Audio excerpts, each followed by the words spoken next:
The gym smelled of sweat and liniment. Late afternoon light cut through the narrow windows, casting long shadows across the wooden floor. The air was thick, humid from bodies in motion, heavy with the kind of silence that only exists before something shifts. Bruce Lee stood near the back wall, arms folded loosely across his chest. He wasn't training, wasn't stretching, just watching. His expression was calm, almost unreadable. Those who knew him understood that look. It wasn't indifference. It was attention. The door swung open. A man stepped inside, and the room seemed to tighten around him. He was broad-shouldered, thick through the chest and arms. His hands were wrapped, his knuckles scarred. He moved with the kind of confidence that comes from winning, often and loudly. Behind him, a small group followed.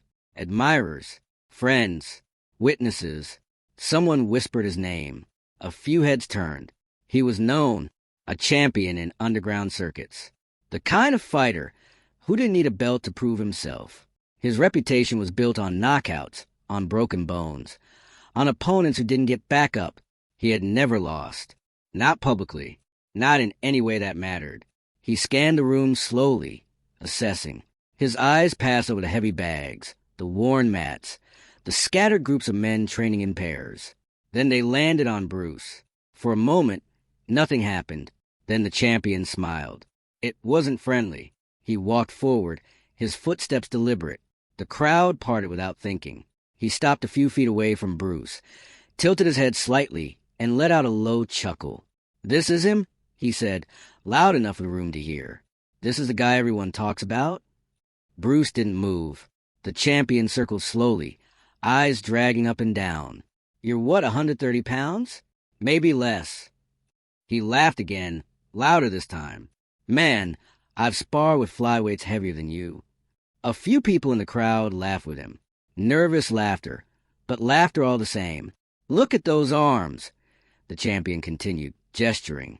"What are you going to do with those? Slap me?" He flexed his own forearm. Thick-veined, built from years of punishment. This is what a fighter looks like. Bruce's expression didn't change. His breathing was steady, his posture relaxed. The champion leaned in closer, voice dropping just enough to feel personal. "I heard you're supposed to be fast. I heard you're supposed to be smart." He shrugged. "But speed doesn't mean much when you can't move a man who outweighs you by 60 pounds. He straightened up, addressed the room. "Anybody here think this guy could actually do anything to me?" Silence. No one answered. A few exchanged glances. Others looked away. The champion grinned. "Yeah, that's what I thought." He turned back to Bruce, arms open in mock invitation. "Tell you what, let's make it easy. You get one move, one shot, whatever you want. I won't even block." He tapped his chest twice with his fist. "Right here, show me what you got." Bruce finally spoke. His voice was quiet, even. "I don't need to." The champion's smile faded slightly. "What?" "I said I don't need to." The room seemed to hold its breath. The champion's jaw tightened. His pride had been poked. "You scared?" Bruce's eyes didn't waver. "No." "Then do it." "There's no reason." The champion stepped closer, his presence filling the space between them. "I'm giving you permission, man. Free shot. No consequences. Or are you just all talk?" Bruce looked at him for a long moment. Then, almost imperceptibly, he shifted his weight. Just a fraction. His feet adjusted. His center dropped. The champion didn't notice. "All right," Bruce said quietly. "If that's what you want. If you think you know what happens next, keep listening." The two men stood facing each other now, the crowd pressing tighter, forming a loose circle. No one wanted to miss this. The champion was still smiling, but there was something harder in his eyes now. He had made this public. He couldn't back down. Bruce didn't move into a fighting stance. He simply stood there, weight distributed evenly, hands at his sides. Loose. Open. The champion raised his fist slowly, more for show than defense. "Come on then. Let's see it." Bruce took one small step forward. The champion's smile widened. He was ready. He had been hit before by men twice Bruce's size. He knew pain. He knew impact. He wasn't worried. Bruce's hand moved. Not fast in the way people expect. Not a blur, but precise. Economical. His fingers extended. His arm drew a clean line through the air, and his palm touched the champion's chest, just below the sternum. It didn't look like much. The champion's expression didn't change immediately. For half a second, he seemed confused. Then his knees buckled. His breath left him in a sharp, involuntary gasp. His body folded forward slightly, and he staggered back 2 steps, arms dropping. The room went silent. He tried to straighten up, tried to recover his composure, but his breathing was ragged. His eyes were wide. He looked down at his own chest as if something had broken inside him. Bruce hadn't moved again. He was still standing in the same spot, hand lowered, expression unchanged. The champion blinked hard, shook his head. What did you... Bruce didn't answer. The champion's friend stepped forward, uncertain. One of them put a hand on his shoulder. You good? The champion nodded, but it wasn't convincing. He straightened slowly, jaw tight, pride wounded deeper than his body. He looked at Bruce again, searching for an explanation, searching for a reason why 60 pounds of muscle hadn't mattered. Bruce finally spoke, his voice soft but clear. Strength isn't about size. It's about understanding where force begins and ends. The champion stared at him. You asked me to hit you, Bruce continued. I didn't hit you. I moved energy. You felt the difference. The room was so quiet, you could hear someone shift their weight across the mats. The champion swallowed hard. His hands were still trembling slightly. He wanted to say something, wanted to challenge again to save face. But the words wouldn't come, because deep down he knew. He had felt it. Control, not power. Control. Some people will understand this moment. Others won't. Which one are you? Bruce turned away. He walked slowly back toward the wall, where he had been standing before. No celebration. No posturing.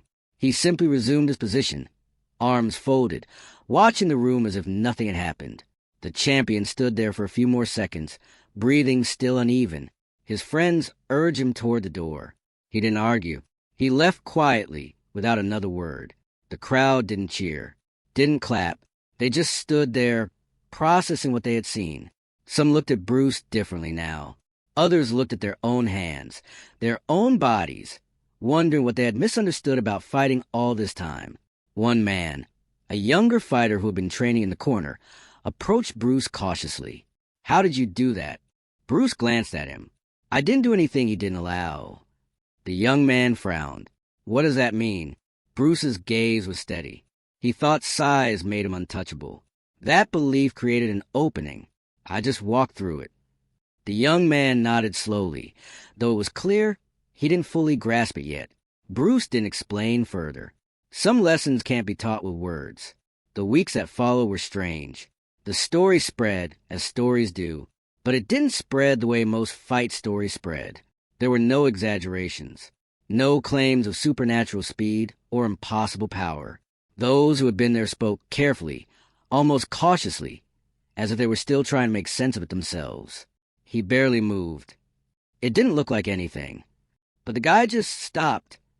The champion never spoke about it publicly. He continued fighting, continued winning, but those who knew him said something had changed. He was quieter, more cautious, less interested in proving himself outside the ring. Bruce Lee never mentioned the encounter. If someone asked, he would smile faintly and say, people see what they expect to see. But those who trained with him understood. They had seen him dismantle larger opponents before, not through brute force, but through timing, positioning, and an almost eerie ability to read intention before it became action. He didn't fight people. He dismantled their assumptions. If you've ever felt underestimated, this part will hit differently. There's a philosophy Bruce spoke about often, though not everyone paid attention. He called it the art of fighting without fighting. Most people misunderstood. They thought it meant avoiding conflict, running away, pacifism. It wasn't.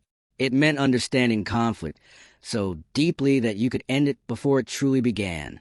It meant being so aware of distance, of timing, of energy, that force became unnecessary. The champion had entered that gym believing in mass, in muscle, in the undeniable physics of weight and power. And by every measurable standard, He should have been right. But Bruce didn't operate by those standards. He operated in the space between action and reaction, in the moment before a punch is thrown, where intention is visible but movement hasn't started. That's where he lived. That's where he won. The champion had been defeated not by strength, but by awareness. And the scariest part? Bruce had known the outcome before the encounter even started. Months later, a journalist asked Bruce about the incident. By then, rumors had twisted the story into something more dramatic. Claims of knockouts, of the champion being hospitalized, of Bruce breaking bones with a single touch. Bruce shook his head. None of that happened. Then what did happen? Bruce paused, choosing his words carefully. I showed him something he didn't want to see, which was that he had been relying on the wrong things. The journalist pressed further. Do you think he learned from it? Bruce smiled faintly. I don't know, but I hope so. The gym still exists. Some of the men who were there that day still train in it. If you ask them about Bruce Lee, they'll tell you stories. Some you've heard, some you haven't. But if you ask them about that afternoon, about the champion who walked in laughing and walked out silent, they'll pause.